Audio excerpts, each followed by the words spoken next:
Le 1er mars 2024, le Kenya et Haïti ont signé un accord de réciprocité pour l'envoi de policiers kenyans sur le sol haïtien gangréné par les gangs dans le cadre d'une mission internationale soutenue par les Nations Unies, selon un communiqué signé par le président kenyan William Ruto. Ces forces vont être déployées face aux demandes de plus en plus pressantes du gouvernement haïtien et de l'ONU face à une montée de l'insécurité provoquée par les gangs à Haïti. En juillet 2023, le Kenya avait annoncé qu'il déposerait une force de 2500 à 2600 hommes au cours du premier trimestre 2024.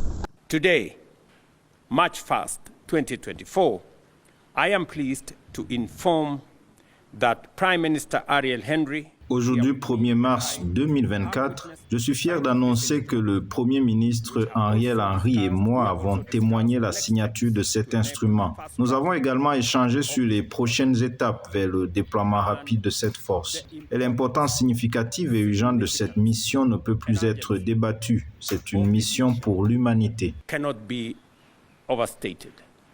It is a mission for humanity.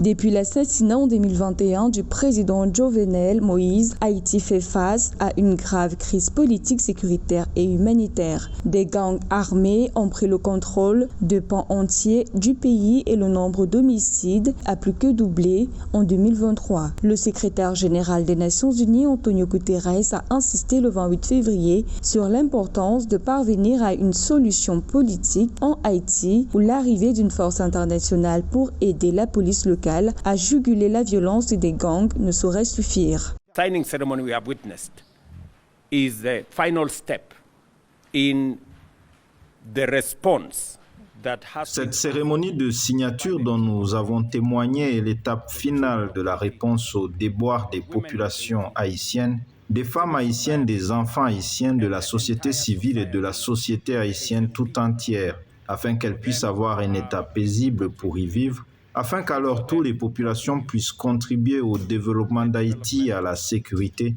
et à la prospérité globale. And global peace, global security and global prosperity.